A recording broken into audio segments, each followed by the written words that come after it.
ओम श्री सीतारामचंद्राभ्यां नमः। श्रीमद् वाल्मीकि रामायण अयोध्या कांडम 19 सर्ग। इस सर्ग में श्री राम की कैकेयी के साथ बातचीत और वन में जाना स्वीकार करके उनका माता कौसल्या के पास आज्ञा लेने के लिए जाना। तद प्रियम मित्रघ्नो वचनं सर्मरणोपमं श्रुत्वा न विव्यथे रामः कैकेयीं चेदमब्रवीत्। वह अप्रिय तथा मृत्यु के समान कष्टदायक वचन सुनकर भी शत्रुसूदन श्री राम व्यथित नहीं हुए। उन्होंने कैकेयी से इस प्रकार कहा, एवमस्तु गमिष्यामि वनं वस्तुमहं त्वितः जटाचीर धरो राज्ञः प्रतिज्ञामनुपालयन्। माँ, बहुत अच्छा, ऐसा ही हो। मैं महाराज की प्रतिज्ञा का पालन करने के लिए जटा और चीर धारण करके वन में रहने के निमित्त अवश्य यहाँ से चला जाऊंगा। इदं तु ज्ञातुमिच्छामि किमर्थं मां महीपतिः नाभिनन्दति दुर्धर्षो यथा पूर्वमरिन्दमः। परंतु मैं यह जानना चाहता हूँ कि आज दुर्जय तथा शत्रुओं का दमन करने वाले महाराज मुझसे पहले की तरह प्रसन्नता पूर्वक बोलते क्यों नहीं हैं। मन्यूर्णं च त्वया कार्यो देवी ब्रूमि तवाग्रतः यास्यामि भव सुप्रीता वनं चीरजटाधरः। देवी, मैं तुम्हारे सामने ऐसी बात पूछ रहा हूँ, इसलिए तुम्हें क्रोध नहीं करना चाहिए। निश्चय चीर और जटा धारण करके मैं वन को चला जाऊंगा, तुम प्रसन्न रहो। हितेन गुरुणा पित्रा कृतज्ञेन नृपेण च नियुज्य मानो विस्त्रब्धः किं न कुर्यामहं प्रियम। राजा मेरे हितैषी गुरु, पिता और कृतज्ञ हैं। इनकी आज्ञा होने पर मैं इनका कौन सा ऐसा प्रिय कार्य है जिसे निःशंक होकर ना कर सकूं। अलीकं मानसं त्वैकं हृदयं दहते मम स्वयं यन्नाह मांग राजा भरतस्याभिषेचनम। किंतु मेरे मन को एक ही हार्दिक दुख अधिक जला रहा है कि स्वयं महाराज ने मुझसे भरत के अभिषेक की बात नहीं कही। अहं हि सीतां राज्यं च प्राणानिष्टान ध्वनानि च पृष्ठो भात्रे स्वयं दद्यांग भरताया प्रचोदितः। मैं केवल तुम्हारे कहने से भी अपने भाई भरत के लिए इस राज्य को, सीता को, प्यारे प्राणों को तथा सारी संपत्ति को भी प्रसन्नता पूर्वक स्वयं ही दे सकता हूँ। किं पुनर्मनुजेन्द्रेण स्वयं पित्रा प्रचोदितः तब च प्रिय कामार्थं प्रतिज्ञामनुपालयन्। फिर यदि स्वयं महाराज मेरे पिताजी आज्ञा दें और वह भी तुम्हारा प्रिय कार्य करने के लिए, तो मैं प्रतिज्ञा का पालन करते हुए उस कार्य को क्यों नहीं करूंगा। तथा श्वासे ह्रीमन्तं किं त्विदं यन्महीपतिः वसुधासक्त नयनो मंदम श्रुणिमुच्यति। तुम मेरी ओर से विश्वास दिलाकर इन लज्जाशील महाराज को आश्वासन दो। ये पृथ्वीनाथ पृथ्वी की ओर दृष्टि किए धीरे धीरे आंसू क्यों बहा रहे हैं। गच्छन्तु चैवनयितुं दूताः शीघ्र शीघ्रज वैर्हयैः भरतं मातुल कुला दद्दैव नृपशासनात्।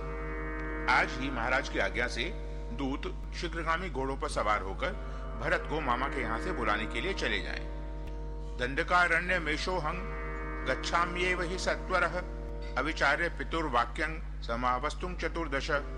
मैं अभी पिता की बात पर कोई विचार न करके 14 वर्षों तक वन में रहने के लिए तुरंत दंडकारण्य को चला ही जाता हूँ।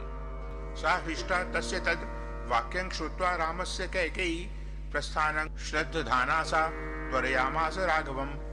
श्री राम की यह बात सुनकर कैकेयी बहुत प्रसन्न हुई। उसे विश्वास हो गया कि ये वन को चले जाएंगे। अतः श्री राम को जल्दी जाने की प्रेरणा देती हुई वह बोली, एवं भवतु यास्यन्ति दूताः शीघ्रज वैर्हयैः भरतं मातुकुला दिहावर्तयितुं नराः। तुम ठीक कहते हो, ऐसा ही होना चाहिए। भरत को मामा के यहाँ से बुला लाने के लिए दूत लोग शीघ्रगामी घोड़ों पर सवार होकर अवश्य जाएंगे। तव त्वहं क्षमं मन्ये नोत्सुकस्य विलंबनम राम तस्मादितः शीघ्रं वनं त्वं गन्तुमर्हसि। परंतु राम, तुम वन में जाने के लिए स्वयं ही उत्सुक जान पड़ते हो, अतः तुम्हारा विलंब करना मैं ठीक नहीं समझती। जितना शीघ्र संभव हो तुम्हें यहाँ से वन को चल देना चाहिए। व्रीरान्वितः स्वयं यच्च नृप्स्त्वां नाभिभाषते नैतत् किंचन नरश्रेष्ठ मन्युरेशोपनीयताम्।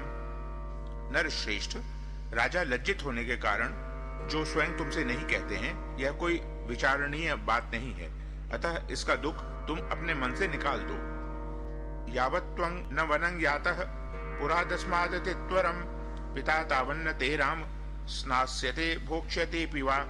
श्री राम, तुम जब तक अत्यंत उतावली के साथ इस नगर से वन को नहीं चले जाते, तब तक तुम्हारे पिता स्नान अथवा भोजन नहीं करेंगे। दिक्कष्ट मिति निश्वस्य राजा शोक परिप्लुतः मूर्छितो न्यपतत् तस्मिन् पर्यंके हेम भूषिते। कैकेयी की यह बात सुनकर शोक में डूबे हुए राजा दशरथ लंबी सांस खींचकर बोले, धिक्कार है, हाय बड़ा कष्ट हुआ। इतना कहकर वे मूर्छित हो उस सुवर्ण भूषित पलंग पर गिर पड़े। रामोप्युत्थाप्य राजानं कैकेय्याभिप्रचोदितः कशेव हतो वाजी वनंगंतुं कृतत्वरः। उस समय श्री राम ने राजा को उठाकर बैठा दिया और कैकेयी से प्रेरित हो घोड़े की चोट खाए हुए घोड़े की भांति वे शीघ्रता पूर्वक वन को जाने के लिए उतावले हो उठे। तद प्रिय मनार्याया वचनं दारुणोदयम् श्रुत्वा गतव्यथो रामः कैकेयीं वाक्यम् अब्रवीत्। अनार्या कैकेयी के उस अप्रिय एवं दारुण वचन को सुनकर भी श्री राम के मन में व्यथा नहीं हुई। वे कैकेयी से बोले, नाहमर्थ परो देवी लोकमावस्तुम उत्सहे विद्धि मामृषिभिस्तुल्यं विमलं धर्ममास्थितम्। देवी, मैं धन का उपासक होकर संसार में नहीं रहना चाहता। तुम विश्वास रखो, मैंने भी ऋषियों की ही भांति निर्मल धर्म का आश्रय ले रखा है। यत् तत्र भवतः किंचित शक्यं कर्तुं प्रियं मया प्राणानपि परित्यज्य सर्वथा कृतमेव तत्। पूज्य पिताजी का जो भी प्रिय कार्य मैं कर सकता हूँ उसे प्राण देकर भी करूंगा। तुम उसे सर्वथा मेरे द्वारा हुआ ही समझो। न ह्यतो धर्म चरणं किंचिदस्ति महत्तरम यथा पितरि शुश्रूषा तस्सेवा वचन क्रिया। पिता की सेवा अथवा उनकी आज्ञा का पालन करना जैसे महत्वपूर्ण धर्म है, उससे बढ़कर संसार में दूसरा कोई धर्माचरण नहीं है। अनुक्तो व्यत्र भवता भवत्या वचनादहं वने वत्स्यामि विजने वर्षाणि चतुर्दश। यद्यपि पूज्य पिताजी ने स्वयं मुझसे नहीं कहा है, तथापि मैं तुम्हारे ही कहने से 14 वर्षों तक इस भूतल पर निर्जन वन में निवास करूंगा। न नूनं मयि कैकेयी किंचिदाशंससे गुणान् यद राजान कावोच्त्वं ममेश्वत्तरा सती। कैकेयी, तुम्हारा मुझ पर पूरा अधिकार है। मैं तुम्हारे प्रत्येक आज्ञा का पालन कर सकता हूँ। फिर भी तुमने स्वयं मुझसे न कहकर इस कार्य के लिए महाराज से कहा, इनको कष्ट दिया। इससे जान पड़ता है कि तुम मुझ में कोई गुण नहीं देखती हो। यावन मातर मा पृच्छे सीतां चानुनयाम्यहं ततोद्वैव गमिष्यामि दंडकानां महद्वनम। अच्छा, अब मैं माता कौशल्या से आज्ञा ले लूं और सीता को भी समझा बुझा लूं। इसके बाद आज ही विशाल दंडक वन को यात्रा करूंगा। भरतः पालयेद राज्यं शुश्रूषेश्च पितुर्यथा तथा भवत्या कर्तव्यं सही धर्मः सनातनः। तुम ऐसा प्रयत्न करना जिससे भरत इस राज्य का पालन और पिताजी की सेवा करते रहें, क्योंकि यही सनातन धर्म है। रामस्य तु वचः श्रुत्वा वृषंग दुःख गतः पिता शोकादश्वनु वन वक्तुं प्ररुरोध महास्वनम। श्री राम का यह वचन सुनकर पिता को बहुत दुख हुआ। वे शोक के आवेग में कुछ बोल न सके, केवल फूट फूट कर रोने लगे।